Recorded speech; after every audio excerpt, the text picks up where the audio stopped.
Welcome back to Radicalize. Sorry, wrong thing. That's my YouTube channel. Start over. Okay, Damn. this is Reel It In. They're both ours. One, two, three. Welcome back to Reel It In.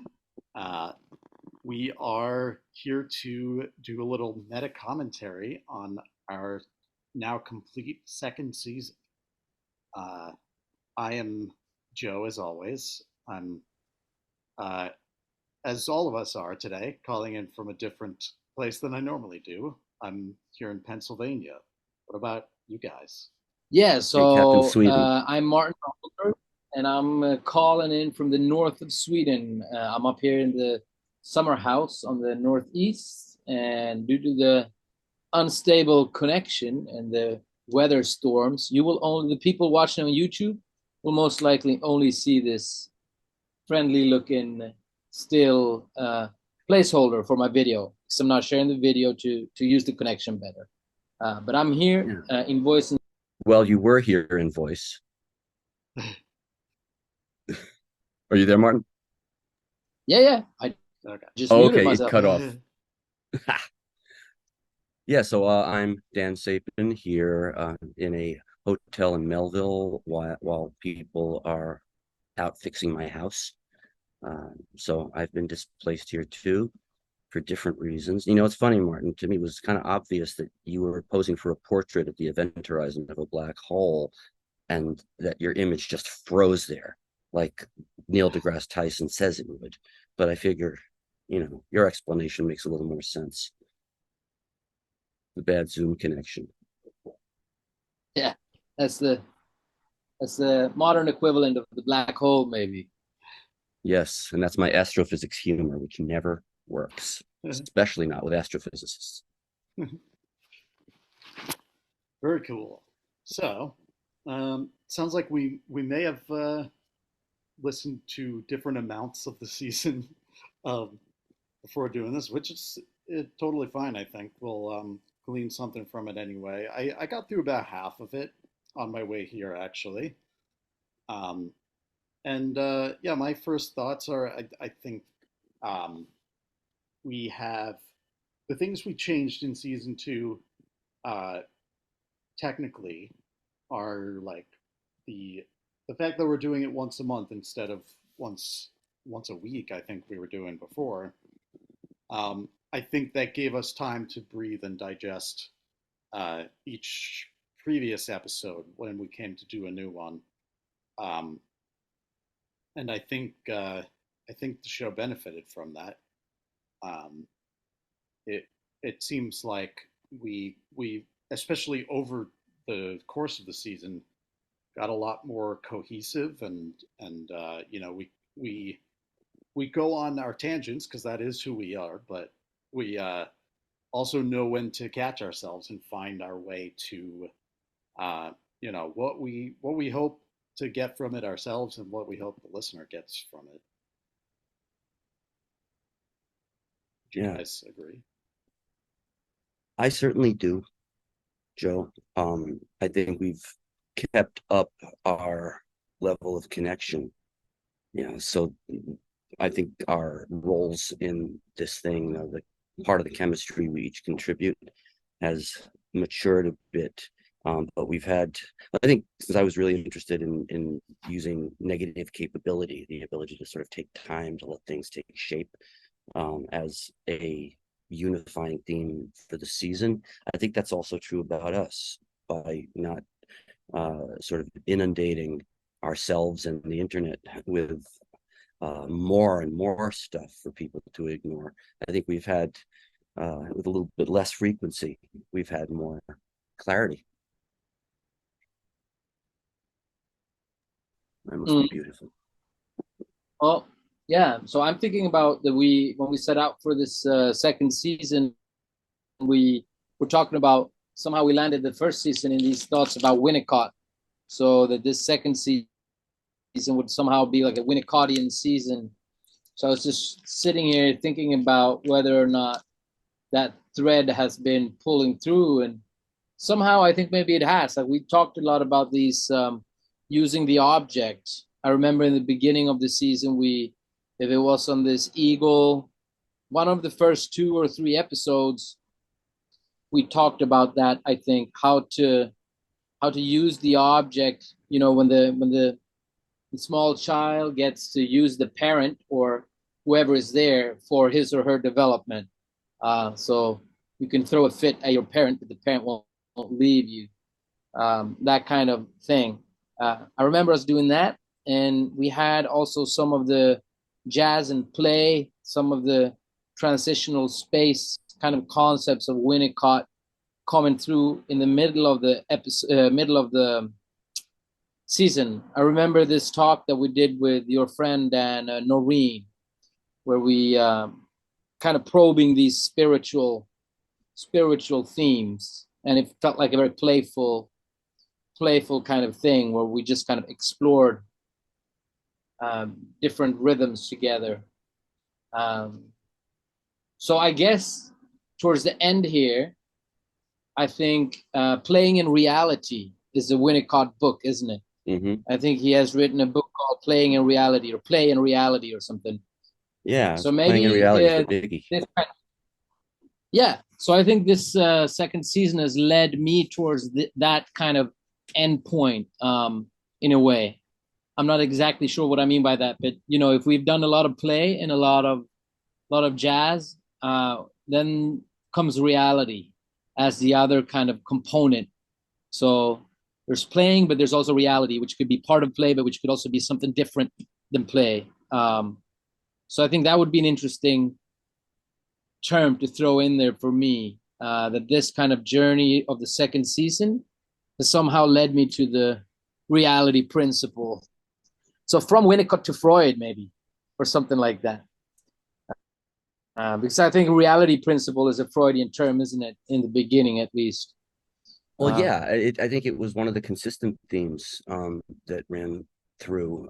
You know, it got fleshed out as much of it had to be, but of all the dualities that Freud used that became, not that they didn't exist before him, but even people who don't know Freud or who are detractors or mock the stereotypes about him, always still channel this way of separating reality and fantasy, wishful thinking.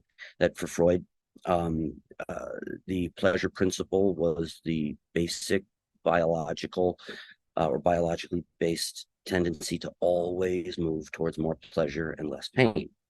And the reality principle is basically, this is reality, deal. You're going to be disappointed otherwise. And that somehow there's got to be a balance between those two if we're going to have any kind of an adult life, which is why it's a developmental thing. You know, for Freud, the infant would hallucinate what he or she wanted, you know, hallucinate the breast, which became a big thing for Melanie Klein. And eventually we realize, no, we can't hallucinate it. We need Pornhub. Sorry, that wasn't what I meant to say. Point is that we move towards being able to live in the so-called real world without having to give up on the things that matter to us, which are love and work. And, you know, you mentioned Winnicott, Martin, that as you were saying that, I was thinking, well, what is technically the difference between work and play? If you're doing it right, what's the difference? But I'm wondering what the Winnicottian duality is there between, let's say, play and reality then, you know, because in Freudian terms you would have pleasure versus reality, as you nicely explained it to us, Dan. There's the pleasure principle versus reality principle. For Klein and Siegel and the symbolization people, you would talk about fantasy or symbolization even, as opposed to a more concrete reality, right? Like you could have if you look at a painting, they are good examples, like certain paintings. Who is the guy who made them?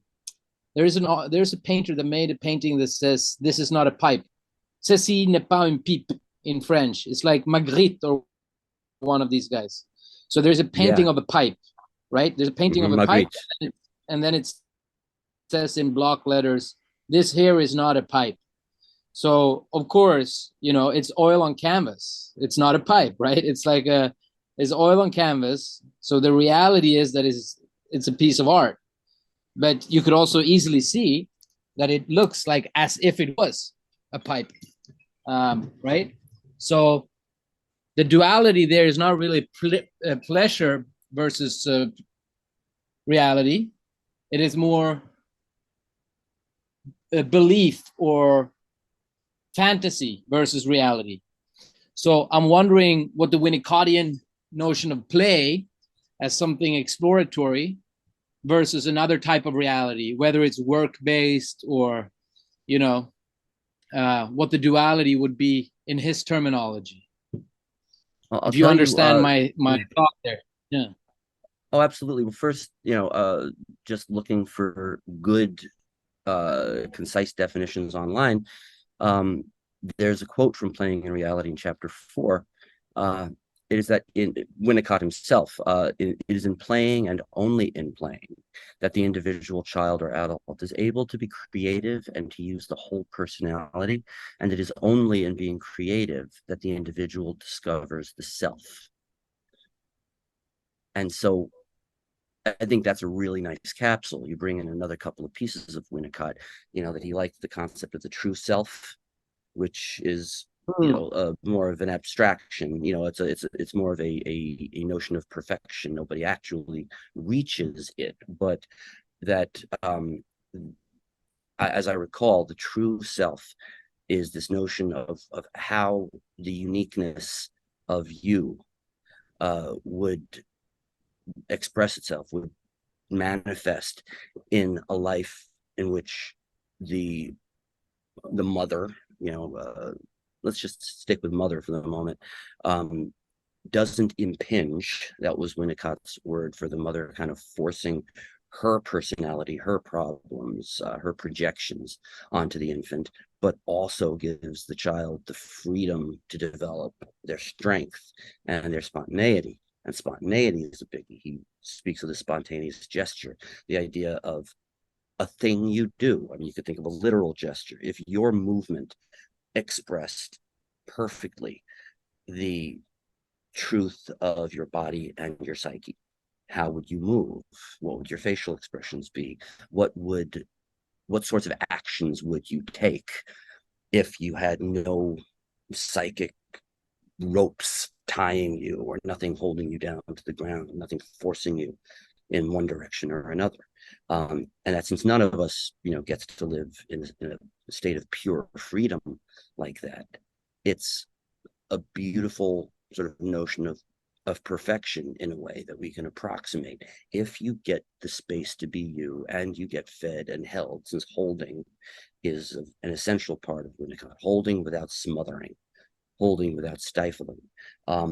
Then you develop the ability to care about others, you develop the ability to care about yourself, to recognize yourself, and you develop the ability to play. And for play, again, Winnicott, come back to, it is only in playing and being creative that we get to use our whole self and discover who we are for ourselves. So, and hence back to the question, at what point does work and play, are they different? Are they the same? How do they overlap? Yeah, I think for me the question still remains, but I haven't, what I'm trying to get at is more what you described there eloquently, I think, is a subjective, I'm sorry, you just glitched. Yeah, subjective. Sorry, maybe the connection is bad then. What you just eloquently explained there, I think. Yeah. Okay, I'll try again. What you just eloquently explained there, I feel like it's a inside kind of qualia to being a true self, an authentic way to express who you are in the world, and channeling your own creativity and playing and so on. And be that as it may, they're all good. I'm looking a little bit for the outside perspective, like the outside in version of that. Like if you have like an inside out experience, here I am in the world, that always faces also an outside objective perspective, where you could take a look at yourself as one of many Homo sapiens next to other Homo sapiens, and you can kind of stand on the side of yourself and evaluate who you are in society and the real world, as it were. So I'm looking a little bit for that notion. I don't know what that would be to Winnicott. I don't know if he employs that, but it would be in that duality where, you know, it's not fantasy, it would be reality, and it's not pleasure principle, it would be kind of pro-social behavior or something like that. So if play and true self and creativity are the inside versions, what would be the Winnicottian terms for understanding objectively facts, so to speak, like the scientific tangent of the Winnicottian parlance? That's a subtle point, and I think it's an important one. And I think that with a lot of the things we've talked about, including spirituality and psychedelics, and sort of the relativizing of the ego, you know, we're able to get out of our default mode, that normal, the belief that this me is the me. I exist here. The world is what it appears to be. Instead, we actually get to stand outside of our familiar selves, the roles we play, or for Jung, the persona, and look in on ourselves living. We don't become this robotic thing, but there's a part of ourselves that can, through a kind of more refined self-reflection, watch ourselves, understand ourselves while being ourselves. You know, but I think this is a good places at once. It's a segue to this season and into Joe also, because this is kind of the other aspect that we have been talking about, I think.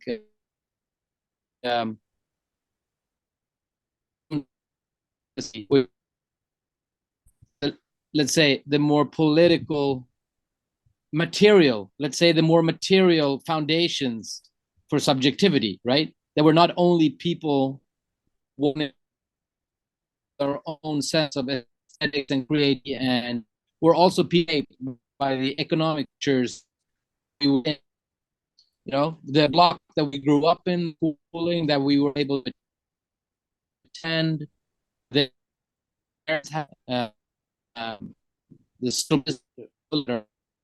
Yeah, like all of these factors. You're cutting in and out a little bit, but yeah. Yeah, it's very intermittent. So, you're saying things that are you're in a groove, and I don't want to lose it. I'm wondering, is there anything that we can do to boost this? You're very intermittent. It sounds like a good diagnostic category. Yes. No, what I was saying is just like the political or material. Let's say, I don't know, man, but I like it. But you know, Joe's perspective, let's say the Marxist political materialist perspective, would be an outside-in perspective, right? Right. Yeah.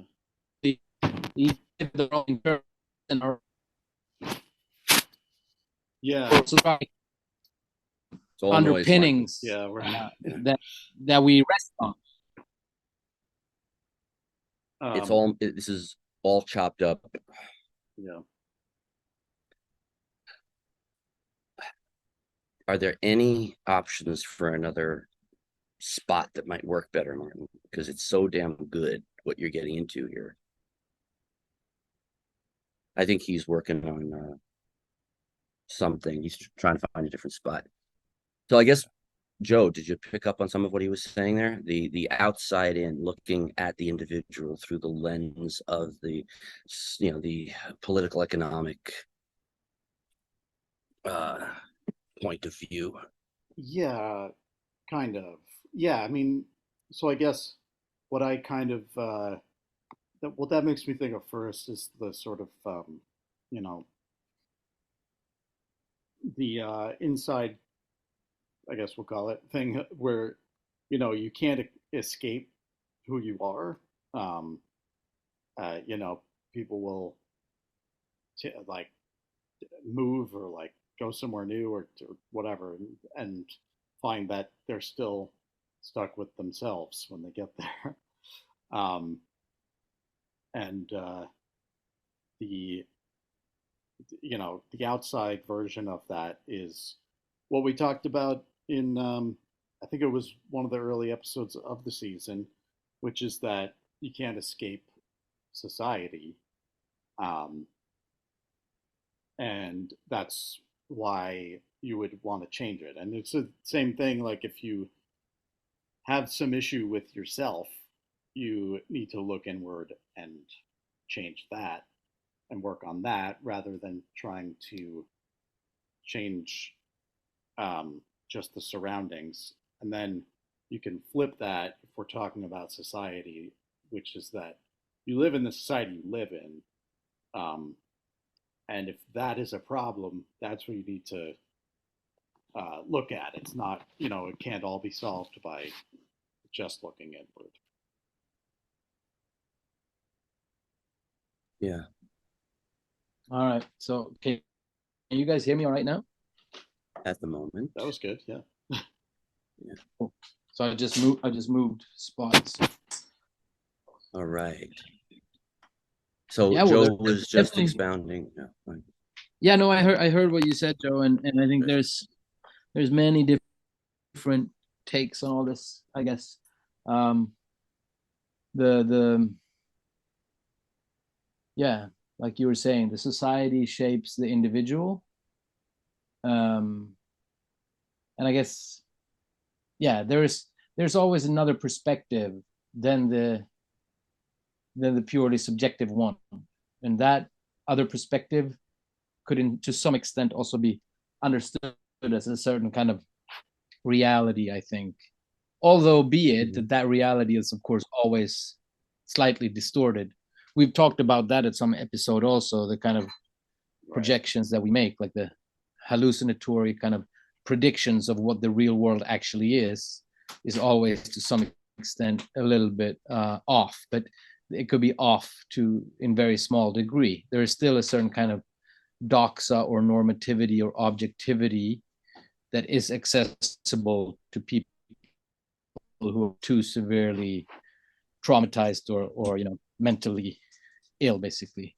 And to be able to access that reality necessitates some kind of capacity to shift between the purely subjective expression of your own view on things and also being able to look at a more holistic kind of aggregated understanding of what we're looking at, right? And that kind of juggling between these two perspectives, that kind of juggling between the inside out and a more outside in, I think that kind of that split functionality is something that is a functional kind of ego split in a way, if you follow my thinking, right? Like we have that duality where we can juggle creatively between an inside view on the world, like a more aesthetic paradigm, and then we're able to also move to a position where we can see ourselves a little bit from the outside. Yeah.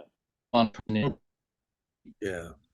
We just started to glitch again, but we're doing better. Yeah.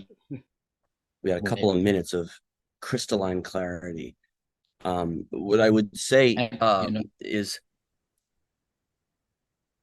there's something from Freud and Winnicott here, really from the tradition, psychodynamic tradition, that one of the beauties of, I guess, psychoanalytic theory seen as a whole is that even if you are just really opposed to or uninterested in Freud and what he had to say, if you can take each part of the theory, each term, like the mother, all right, think of how would you possibly reconcile the Marxist outside in vector that that Joe speaks of with the Freudian, the intrapsychic apparatus, Jung, the collective, but it's psychic. The socioeconomic was of no specific interest to Jung. If you take mother as meaning, yeah, the mother, but it works perfectly well as the maternal function, the part of the world that is concerned with my needs, my development, my nurturance, to accept, to forgive, to see me and my well-being as being, if not paramount, then pretty damn important. And we take the father as the masculine principle, the paternal principle, regardless of whether you believe or agree with the terms male, female. I'm not talking about the accuracy of those words. I'm talking about how the names for the objects themselves refer to parts of reality, parts of society. That the father logos has always been associated with knowledge and science and objectivity and law and punishment and reward, objectivity. And again, regardless of whether those are horrible anachronisms, you give them another name if you want, desexualize them if you want, they're still that kernel of mother, father, baby serves as a template for individual, social, and personal, or individual welfare state and the law. I mean, you can slice it many different ways, because what does the law and what do the law and objectivity have in common with respect to the individual? They remind you in no uncertain terms that, I'm sorry, you can't have that. If you do that, bad things will happen. If you look at the individual mama, or the aspects of society that care about individuals, I mentioned the welfare state, but the sorts of goodies that anyone in a democratic socialism can reasonably expect to have. Like, Martin, the way you told me about how many analytic sessions you have for free just by virtue of being Swedish, then there's something built into the structure of Sweden which is explicitly concerned with the things you're going to need. And that, granted, you can do things that cancel that out, make yourself incarcerated, or, I don't know, some other necessity for being exiled, but there is that part of life that is concerned with you. There's even in nature the fact that there's nutrition, there's sunlight, that there's a relationship between the melanin in our skins and our vitamin D content. We belong. We're part of this matrix, which the word matrix has mother as its root. We're nestled within a matrix that takes care of us, but we're reminded of our limits and the limits of reality rather harshly sometimes. Yeah. So no, I like that. I think this reminds me of what you said, Joe. Was it last time or the ones before that, in some of the theory you're reading, the powerful state is important, the power of the state. And that makes me think of, okay, now we got the picture of Dan instead. So I'm here. One comes online, another one goes offline. But that's me. Yeah, I can see that. And another person as well. Is your wife, no? Well, that's my duality. Yeah, okay. Is that your duality? All right. Well, yes, she's my anima. Why do you think I married her? Scary. Yes. So the powerful state, this reminds me of this kind of analogy that you made, Dan, which I think is fruitful, between the family as a kind of a holding environment and the political structure. And Carveth has made this point, repeatedly, that we've had like a deregulation in terms of neoliberal policies has been to deregulate everything. And that means that there's no rules. Like you mentioned the law, Dan, you mentioned like the need for the psyche to have certain prohibitions and boundaries in place, right? For the person to be able to understand how to navigate his surroundings. And the equivalent in the outer world, this point that Carveth makes, is that, we don't have any rules anymore, because the whole neoliberal project is to deregulate everything. So then you would have subjects running around without any kind of superego function, basically, right? So you wouldn't have any constructive guilt. Instead, what you would have would be, and this is his kind of psychoanalytic point that he makes, is that, you know, all of these kind of relational perspectives and these new kind of psychodynamic schools, none of them really deal with the issues of guilt, because guilt comes in tandem with the law, right? You have either in fantasy or in real life, you have transgressed certain laws that were put in place for you, and hence you would feel guilt. And everybody in a mature adult life would need to deal with guilt in one way or another. There's no way around it. You know? It's just matter of degree or difference or something like that. But And his the way point you deal. yeah, but his point is that because we don't have any rules, there's no law, and then there would be no guilt. Like we have somehow tried to fool ourselves into getting rid of guilt, and instead we talk about all kinds of other, you know, power struggles and these identity politics and minority issues and some of these things that we've talked about on the podcast also in these more heterodox, loosely knit societies. So I think that's a neat point there, that this view of the state would be somehow internally a view of a benign, or hopefully benign, superego function that would help a person navigate in the real world and not get stuck in his dreams too much. If I can grab onto that for a sec, Joe, I'm sorry that first of all, thanks for bringing up Don Carveth, who I interacted with a lot on psych forums 20 years ago and more. The dialogues with him, I mean, in the group setting, were really stimulating.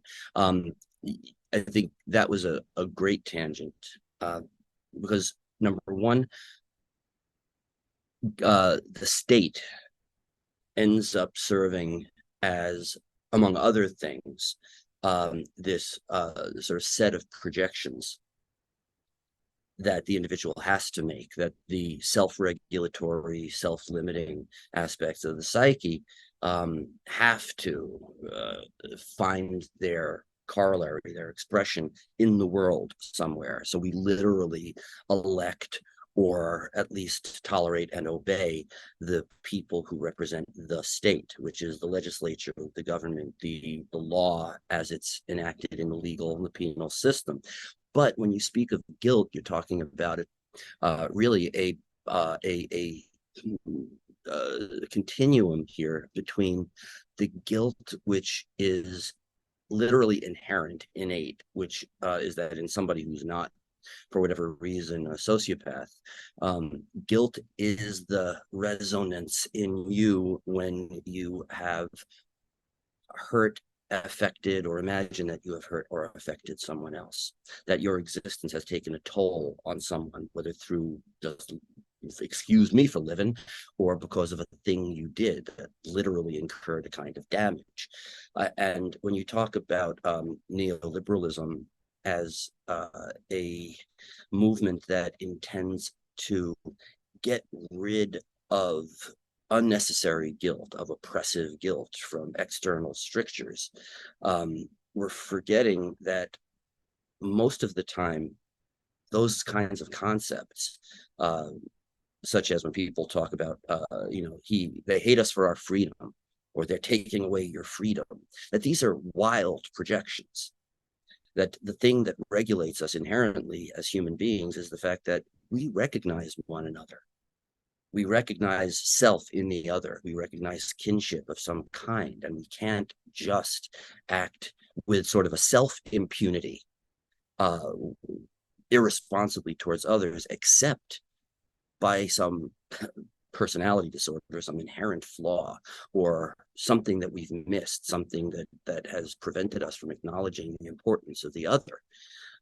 And so if there is a movement, whether it's in psychoanalytic schools of thought or political movements towards deregulating, well, first, one thing that I thought was, isn't it interesting how neoliberal, that facet of neoliberalism is a fundamental piece of economic conservatism. which is to deregulate because the market will regulate itself. And here we're talking about the things that allow the individual to regulate themselves. But since we don't want to feel guilt, we project it into the state, into the father principle, and basically says, you know what? Dad says I can. Dad says, make up your own mind. And as if that gave us the freedom to act without having to worry about our impact on others. So what we're doing is enacting the reckless wish that anything I do, if it affects you, doesn't matter because I'm allowed to. But guilt doesn't exist in the state. Guilt exists in our connection, our inherent connection to others. And if we've tried to abrogate that, the duty that comes from that connection, then, well, we're going to feel it in other ways. It's going to become it's going to become Texas, or it's going to become,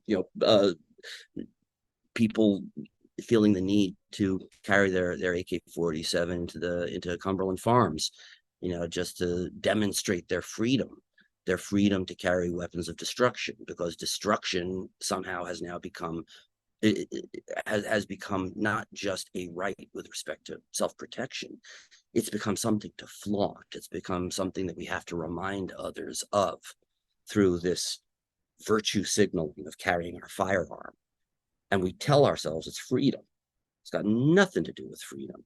It's got to do with this fantasy of doing whatever the hell we want with impunity and being ready to protect ourselves against others who will act against us with impunity. But that is a fantasy. It's not a fantasy when somebody mugs you, or harms you or your loved ones in other ways. But notice how the idea of walking around with your deregulated weapon appears to reflect the expectation, maybe even the obsession, that someone is always coming to take our freedom, in which case it ain't freedom and never was.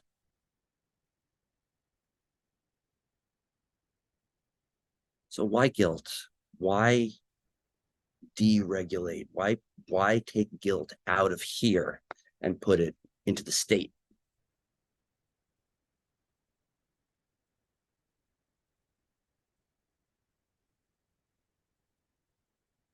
Bueller? So are you saying Bueller? that Sorry. Neoliberalism is taking the guilt out of the state, or putting the guilt into the state, or which way does it go there? Well, what I was responding to in Martin's characterization of neoliberalism as this approach to deregulation, that and relating it to Don Carveth's talk about how guilt in a way has been forgotten as a part of psychodynamic theory, that something that is inherent and innate, something that is part of the fundamental glue that allows community of any kind to hold together, something that a properly functioning child begins to feel fairly early in life, depending on whether you're a Kleinian or a Freudian. It comes early, whether it's the moment mama says ow and removes the breast from the baby's mouth, and the baby realizes, oh, did I do that? Oh, I'm bad, or bad breast, bad. Or you're a Freudian, or you just come from that tradition, and it's assumed that guilt is one of the fruits of wanting to kill your father and possess and or fuck your mother, but you can't kill dad because it's bad and it will lead to bad things, and you begin to feel guilty and can't beat him, join him, so you are now the little man trying to be like daddy. That the guilt is inherent, but the fantasy, the neoliberal fantasy, Martin put it as a neoliberal thing, I think very usefully, which is also a preoccupation of economic conservatism, even social conservatism, that things be deregulated, is a way of trying to disown guilt and the discomfort of running up against the limits, the things that delimit our freedoms with respect to other people. I'm not going to steal my neighbor's car or covet his wife, not just because the stone tablet tells me not to, but because my bad feeling about doing that reflects the bad feeling that society will have, that my neighbor will have, that my resonance, that uncomfortable resonance I feel when I do something that impinges on another person's life. That's something that is absolutely inherent, or it better be. And if our effort, if the political deregulation is nothing but, or is substantially an attempt to project the wish for freedom from guilt onto the state, and the state is a paternal function, hence what I said, Dad said I could, that I'm allowed to do this. Well, okay, so let's say society is not going to stop you. Is there anything in you that's going to stop you? Because the I state mean, yeah, presumably is, yeah. Good. I think there's different ways to that. It's like what you said in one episode, Joe, when you made that joke that it's easier to imagine the end of the world than the end of capitalism or something like that. It's a little bit similar, I think, what he's trying to say, Carveth, when he uses this analogy that you deregulate everything in the idea that now you will be free, right? But like Dan pointed out, like on a psychic level, you do that, it will find other ways, right? Like there is no such thing as a borderless existence with, complete gratification of every wish, right? And that's kind of the capitalist consumer in a way. It's like a huge infant that just eats, hamburger after hamburger and buys product after product, but he's never satisfied, right? That kind of picture is what Carveth is trying to make the analogy that we become the psychic equivalents of a completely deregulated market, acting as if there were no real world constraints anywhere. There is no kind of boundaries that needs to be respected anyplace. So we could entitle ourselves to what we want when we want. And if we can't have it, it's somebody else's fault, right? So then you would come into some of these things that we also discussed in an episode where you have that kind of duality of, at the one hand, there is great kind of I remember I'm talking about this woke, anti-woke kind of thing that we dealt with at one point, So one level of the continuum, there's great kind of how do you say, great merit for a lot of the arguments of some of these groups that have been, disadvantaged in several ways. But if it's taken too far, there's also a way to look at that perspective from the other side and saying, that this is a channel of all kinds of emotions that just becomes completely boundless. And in that instance, where does the difference go between, some of the more destructive kind of alt-right movements that we talked about also a lot, that just kind of channel all the rage and hate and everything out without any kind of stop. And you could see potentially similarities with this kind of sense of entitlement, basically. I think that's what it boils down to. What Carveth says, if you deal like a person without any kind of guilt, you would feel like you have the right to everything just because you feel that the world owes this to you. And that's dangerous. Let me ask you a question. Martin, do you recognize the phrase, it's a free country? Yeah, I do. Yeah. Because I was wondering if that's purely an American thing, because whether you're a child or I've heard this from plenty of adults, you mentioned, somebody eating like a burger or whatever it was, and they throw the wrapper on the ground, and you say to them, hey, don't do that. They say, what? It's a free country. Yeah. Well, what's the wish inherent in that really dumb oversimplification of American freedom? It's a free country is basically a way of saying I can do whatever I want. The law says so, which means, fine, you have no standards. You're going to do whatever they say you can do. And you apply that to the anti-woke movement. I mean, those who would prefer that people be woke may be just as vulnerable to being wrong or exaggerated as anyone else. But I typically hear those who rail against woke ideology as being those people who really don't want to feel guilty. They're saying that stop fucking reminding me that either I or all of my ancestors were bad to your people, and that your people have been smushed under the boot heel of capitalistic imperialism, blah, blah, for centuries. No, woke is wrong. Woke is dumb. No, my thing is, why aren't more people more woke and also more knowledgeable about what there is to be woke about? Because Yeah, my take here is that unless the objection to wokeism is that we're saying that you all are bad and you owe black people lots of money, which is debatable, then all being woke means is friggin' pay attention to how society has exceeded its limits and harmed people again and fucking again and again. How can you deny it unless you're trying really hard? Well, unless you're in denial. yeah. Well, uh, it also makes me think of the ongoing, uh, you know, Trump Trump seeking the world record for number of indictments in 1 year. Um, uh, and the way that he and his team have been talking about it is obviously they're lying. They don't, they know he's guilty and they're just saying that he's not. Um, but there's a contingent of people who believe this when they say like, uh, you know, it's freedom of speech.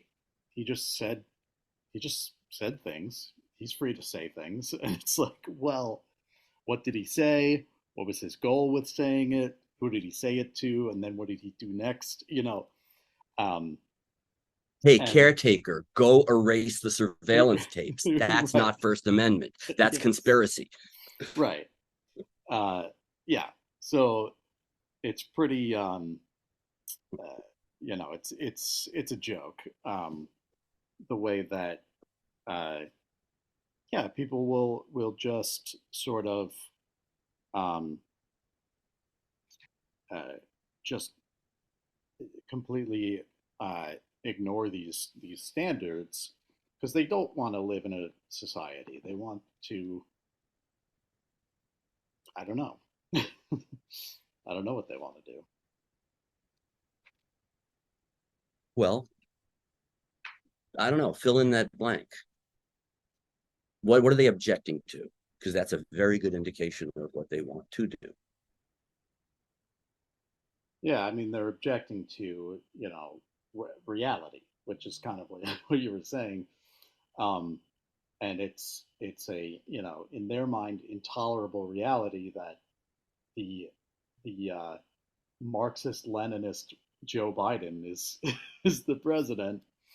Um, and yeah, it's crazy. This is really what these people have been led to believe, and I think everything we've been saying contributes to that, to the fact that there are fully grown people with jobs and like families who can actually internalize and take seriously these things that are being told about Trump and what's allowed and what's not, um, and what crimes Democrats are committing that are just insane, absurd things that are not real and also completely outside of the crimes that we know both parties commit.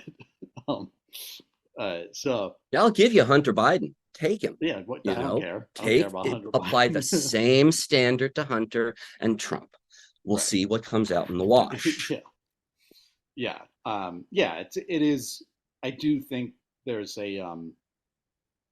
Uh, it definitely does parallel this, like we were saying, the neoliberal, running from societal, like running from, having any kind of guilt or accountability to society, um, and personal denial as well, if we're talking about it on a personal level.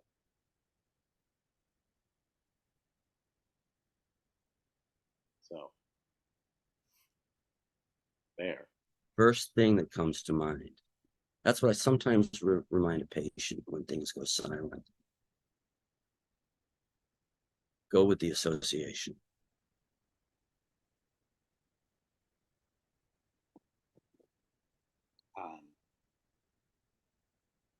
Well,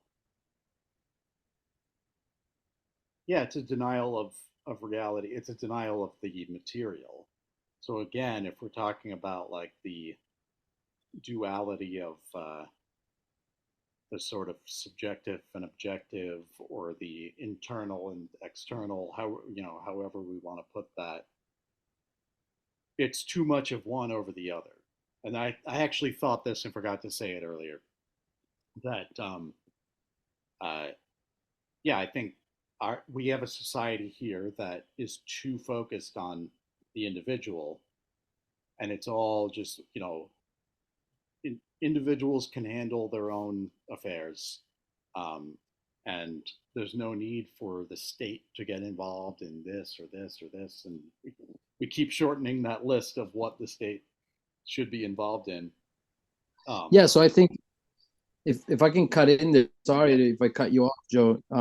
Just I thought it was a great point to some of the other themes we have talked about in several of our episodes about this loneliness pandemic and the need for connection. And we had some episode that we talked about you choose your family or something like that.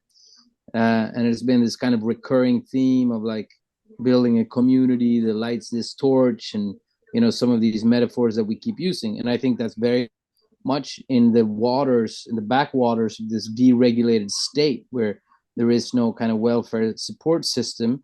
It becomes up to the individuals to try to compensate for that and build that on our own, right?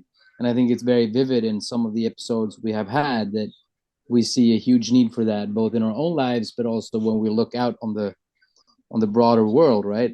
This Vivek Murthy, or whatever, what is it called? Vivek Murthy. Yeah, how he traveled around in the US and saw that, this loneliness epidemic is actually behind all the opioid crisis and the addictions, and a lot of these kind of problems are exacerbated by people not having communities to kind of buffer their existential and material kind of traumas in life, or things happening, as they undoubtedly do to all of us, right?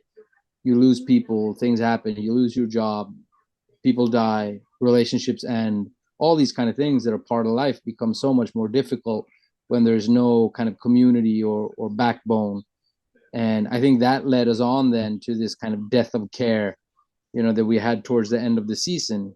Is there a death of care? So this kind of deregulation of the state, the kind of idea that there is no guilt that comes along then with the lack of connection, loneliness, a kind of desperate feeling that there is no care, there's no one out there to help, which become kind of like a desperate cry in the night, right? And then we had the last episode where we tried to, how do we make a positive kind of discussion in this picture that we painted? How can we even find like a positive entry into this? And there was some kind of Freudian credo of work and love and this kind of holding environment that would enable people to flourish. And I think towards the end of that episode, there was something about the way life progresses, the kind of more nature inspired view, at least from my end, that we had of us people being part of like a bigger spiral of life in a way. And in that web of life, there is still some kind of ecology of meaning that keeps playing out, where time spans as 20 or 50 years are nothing, and where our own kind of lives are also nothing in a way in terms of time scales. But there would still be some kind of possible narrative that could develop between and amongst people that could maybe somehow, I don't know if it could, but maybe unite both kind of political and psychological facet in some kind of pursuit of protecting life. The protection and safeguarding of life is a kind of metaphor that could speak on a very subjective level, but also on a broader level, as a kind of positive, action-oriented principle that would be very much, anti-Trump, right? Like if you're someone out to protect life, what those guys are doing would not qualify very high up, right? So they would be the first to go. But it would be more of a constructive narrative we could build rather than annoying ourselves of what's not working. It's kind of how to protect and construe life could be a thread to follow to build something, maybe. So that would be some kind of thread through the season in a way, at least for a lot of the things I have been thinking around.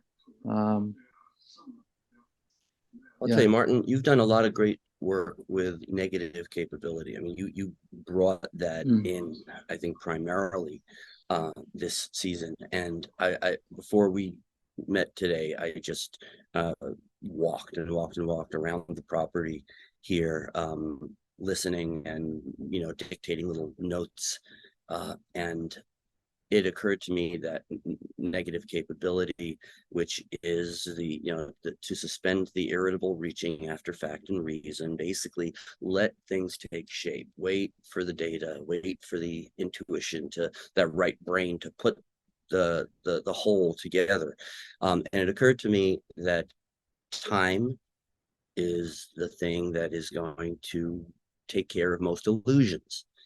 That when we're threatened, and frankly, the world, but particularly, what Joe and I are aware of here, the American paranoia, the American split, as most sort of fight-flight responses, they happen in a state of emergency or a state of urgency, that in the moment there's fear and things collapse into binary, and there's no time to think or feel or see a pattern. You can't wait, the art of war, you can't just stand there and wait for your opponent to unload his whole arsenal before you respond, because your assumption is that you're simply going to be attacked and destroyed by everything you don't recognize. But negative capability works whether you're in therapy and you need to just tolerate the dead zones because something's going to emerge, or in music, you wait a beat, you don't know what to play, just wait a beat, you're going to pick up on the groove, you'll pick up on the key, or something will occur to you, or you'll have a dream, but then it happens over years. I think one of the things we want to foster, to inculcate as best we can in people and society and ourselves, is the ability to let time reveal what it requires time to reveal. And sometimes it means wait a beat, take a breath, count to friggin' 10 before you punch somebody, or say that thing you're going to wish you didn't say. And sometimes I was thinking about Joe talking about fibromyalgia, and how, as usual, we go from, it's an imaginary disease, it's psychosomatic, it's people who are afraid to live and they feel helpless, so they invent pain but then a little negative capability, oh yeah, here's cytokines and COX-2 inhibitors and inflammatory processes and regional pain syndromes, which are now as real as, a friggin' piece of shrapnel sticking out of your thigh. And that's what happens. I'm not saying that we always get it right, but I'm saying eventually the bullshit comes out in the wash and we know what's real. And if people are suffering, or people have been historically wronged, and science has been getting the wrong answers on a topic, come back in a year, come back in 5, come back in 50. You don't always have the luxury to, but you're going to find out that thalidomide made deformed babies, even though it was approved at the time because science said it should be. That the Manhattan Project was not a force for good, and it wasn't really Oppenheimer's fault. All this stuff. time is going to clarify whether it's 5 seconds or 50 years or more. But the principle is, wait a moment, feel it, acknowledge the kinship between you and the guy you're about to attack, or the country you're about to bomb. You don't always have the luxury of it, but you do more often than you know. So I wanted to say that negative capability on the broad scale may be the greatest saving grace we have available to us.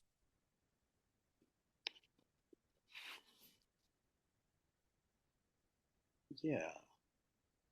Yeah. Well, so if I can hit this button again, I that also reminds me of what I was saying before, the that there's not enough synthesis between the like societal responsibility and individual responsibility, or external and internal, because uh, I don't know, people tend to get stuck on one or the other. I think people will, you know, again, if we put it in political terms, it's uh, the state. Let's not have the state do anything. It's all about the individual. But there are, like, in my world, there are socialists who don't understand that synthesis either, and it's a little too much about, well, the state is everything, and I don't really care about individuals and life, personal experience and life experience. Um, and I think that's a mistake too. Um, it reminds me of, you guys probably know, The Undiscovered Self by Carl Jung. Um, One of the most important and least scholarly books he wrote. It was a message to people. yeah, yeah, that I read it. I read maybe a third of it like 10 years ago, but it still had an impact on me. Just that idea of, thinking,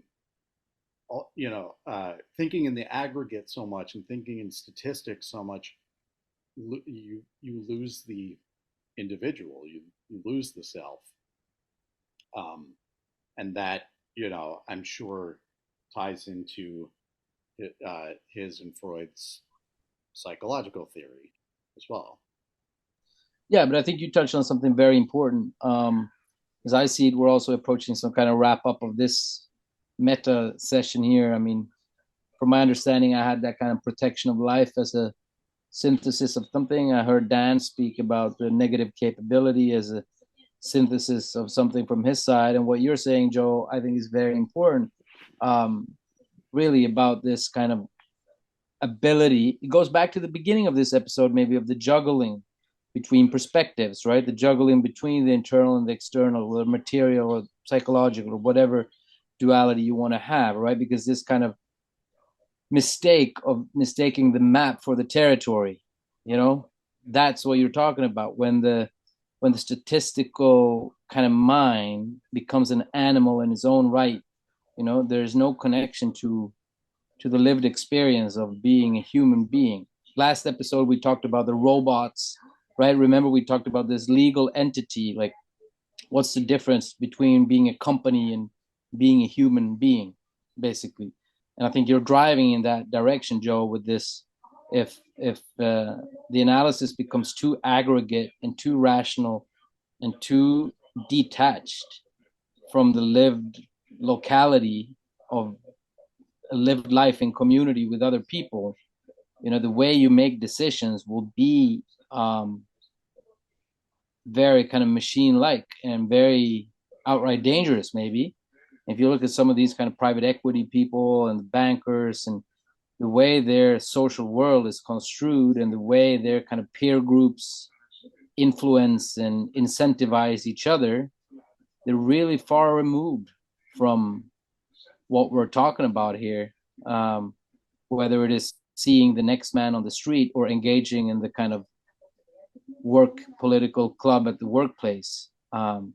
Those thought systems that are just an abstraction and that it just rests in kind of statistical, mathematical engineering can go really wrong. And we have examples of that, from not too recent history. So I think that's a great point. I don't know exactly how to frame it, but it kind of rests between the negative capability and the protection of life. There is that kind of juggling between these worlds, and the way of kind of balancing your thinking to somehow be applicable to a reality in an objective sense, but also to a reality in an ethical, humane sense somehow. Which really comes back again to what Dan said about this kind of family dyad, or family triad of like, or quadruple, or how many you are, but the way the little system will build models for the bigger system, which needs to be both ethical, social, but also objectively workable somehow. And So I Thich think it's Nhat quite Hanh, nice. the Buddhist, all being is interbeing. People talk about reality as if it were the world minus us, minus the psyche. I come from a tradition of, I follow, I guess, a belief system, which is that psyche is reality, is a fundamental part of reality, like space and time and matter and energy. And our triad of family, as you said, which is a model for other human relations, is part of objective reality. It's not an illusion. It's not a mistake. It's the way life, in its much of life, manifests in this world, especially the life that is capable of responsibility and ethical thinking and being. We are part of reality. We are not these beings who either get it or don't. Yeah, it's like So there is. it's like one manifestation of a wider continuum of reality. I don't think that's exclusive of the more Freudian, dispension of disbelief, or whatever Freud said, right? When he advocates for us to leave our fantasy world to be able to see the real world, like the non-pleasure world, the world where you have to suffer or have to fight for it or whatever. It doesn't necessarily exclude the concept as you talk about it, where the family constellation becomes a template or a manifestation of a certain kind of reality that can also be manifested or witnessed in other facets of life beyond that family structure, right? They don't necessarily exclude each other. They can be part of a similar fabric or music, maybe. Did you guys hear that music? What was that? Space, is it space? They found out the space is not silent, that they have recorded some noise from the way that space just being space, basically. There's They've been everything from some of it is having transformed the electromagnetic wavelengths of stars, black holes. Basically everything vibrates. I'm quoting myself from my book. Maybe I was onto something, that if you translate the electromagnetic wavelengths into acoustic ones, you get the same kinds of patterns that create music. You can represent them as music, and it's not that much of a transformation. And it's, it's cool. It's clickbait on the one hand, but it's also an expression of how these patterns permeate nature, and they permeate us. We're a part of it, and we feed into it. There's a holistic I think the gravitational waves are the ripples in space-time that makes these sounds, right? They're called gravitational waves. Well, you have two kinds. There's gravity waves and there's gravitational waves. Yeah. So, and I'm not going to go into the cosmology of it, but it basically, you've got the Einsteinian, the relativistic ways in which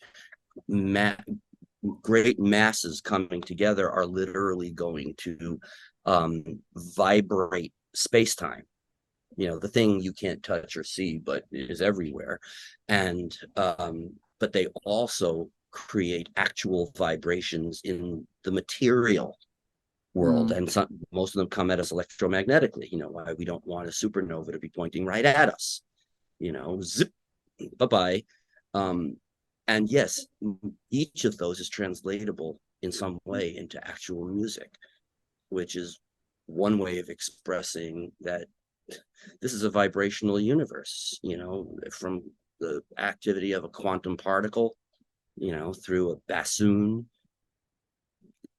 We are connected by vibrations. And yeah, it ends up sounding really new age, but we need these reminders sometimes that we're not these isolated objects, these fragments floating around in space.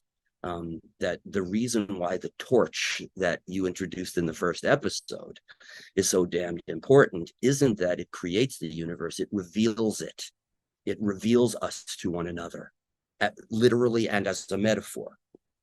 And there are torches lit everywhere if you want to find them. Light a torch, you'll find some. I think that's a good place to end, man. Yeah. Is there anything else we want to bring back around to say about the season as a whole? I think you guys rock. And you too, all of our fans. Yeah.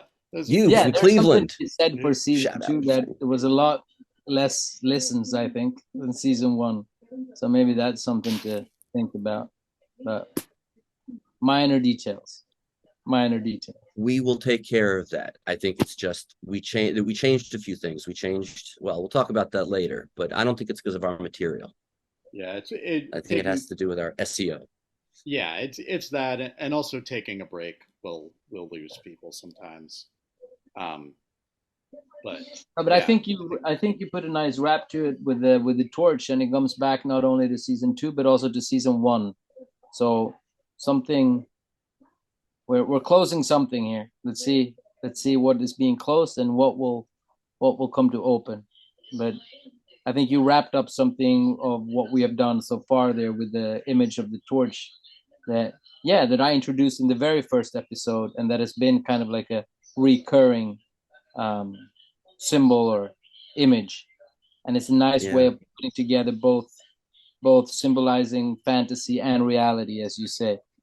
They're both in the same image, just like gravitational waves making sound is actually reality, and is also a metaphor for something beautiful, aesthetic, and they're both contained within the same what did you say, reality revealed in its beauty. So I think that's kind of it's wraps it. I'm good with that, man. Mm-hmm. All right. Good to do another season with you boys. Yeah. Likewise. And I would be down to just kind of keep going, and the next one is season 3. That way, for those who are listening, they don't have to wait and maybe forget about us and all of that. How could you? So endearing. Yeah. All right. Well, thanks for reeling it in, everyone. And we will see you next time. Bye, y'all.